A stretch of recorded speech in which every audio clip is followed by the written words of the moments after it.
Breaking news, les ennemis de mes ennemis ne sont pas forcément mes amis. Et ouais, je te dis ça parce que dans l'esprit de certains pois chiches ambulants sur Twitter, a germé l'idée que la mort de Hassan Nasrallah avait brisé mon petit cœur d'antisioniste en me faisant couler des grosses larmichettes d'islamo-gauchistes. Bon, moi, ça me fait sourire, hein. Puis de toute façon, moi, je peux pas en vouloir à des handicapés qui traînent un cerveau inachevé de supporters de bas de tribune, hein, parce que dans leur petit monde étriqué, eh ben, soit tu es pour le PSG, soit tu es pour l'OM. Voilà, choisis ton équipe, camarade. Non, et puis bon, c'est complètement inutile de parler avec eux, ils ont pas les capteurs nécessaires pour entendre le gars qui dirait, par exemple, eh ben moi, je suis pour que le meilleur gagne, ou je suis pour l'équipe qui pratique le plus beau football, ou alors celle qui fait le moins de fautes. Non, non, non, non, ça, ils peuvent pas l'entendre, hein. En sport comme en politique, la vie, pour eux, c'est ça. Pour eux, il y a les gentils qui sont toujours les gentils et qui sont les meilleurs, et il y a les méchants qui font toujours du gros cacaboudin. Eh ouais, c'est bien plus rassurant de réduire les rapports humains à ces deux couleurs, au moins tu flattes ton ego en ayant l'impression d'avoir tout compris à la vie, qui en réalité se présente comme ça. Les couleurs existent, hein, ma gueule, hein. C'est pas moi qui les ai inventées, promis. Et moi, dans ce monde-là, eh bien, sans sauter comme un cabri, je suis plutôt très satisfait du désengage de Hassan Nasrallah. Et tu sais pourquoi ?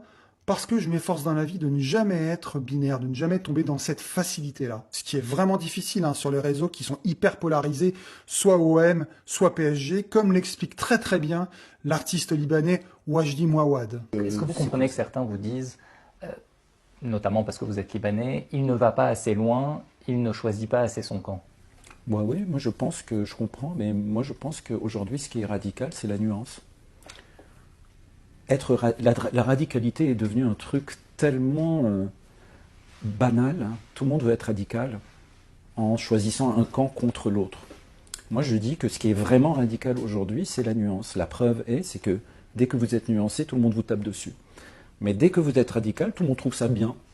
Alors si Nasrallah, côté blanc, est indéniablement un héros populaire de la résistance libanaise contre Israël, côté noir, il fut aussi surtout un soutien essentiel à la survie politique du boucher de Damas, Bachar el-Assad.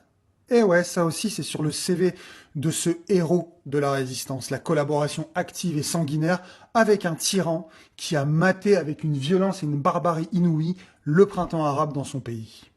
Dissonance cognitive, hein, c'est pas agréable, hein. En tout cas, moi, je l'ai pas oublié, et visiblement, les Syriens non plus. Les scènes de liesse dans la nuit du 27 au 28 septembre près d'Idlib, au nord de la Syrie.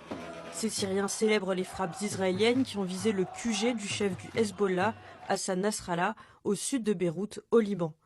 Le chef du mouvement chiite libanais a été tué lors de ces frappes.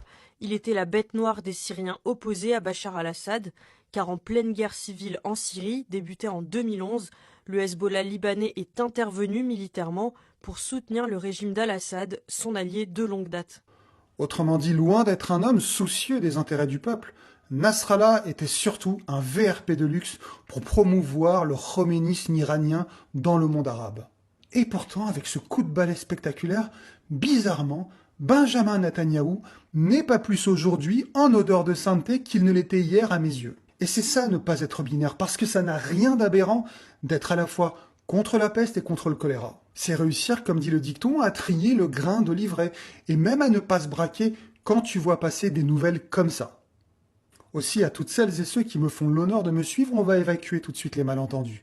Je n'ai de complaisance pour personne. Ma seule boussole pour les humains et pour les animaux, c'est celle de la justice et de la condamnation perpétuelle de toute forme de corruption et de cruauté. Je ne vais jamais lâchement fermer les yeux ou relativiser des actions dégueulasses parce que telle cause, tel drapeau, telle religion, telle ethnie. Non, non, non, non, non, je ne fonctionne pas du tout comme ça. Écoute bien ce que je dis, Hassan Nasrallah était une pourriture qui s'est fait viander par une autre pourriture. Ça, c'est la vraie vie. Et les deux coquins, pour l'ensemble de leur œuvre, devraient au minimum moisir au fond d'un mitard humide avec des cafards comme seuls compagnons de cellule. Un peu comme Slobodan Milosevic en son temps.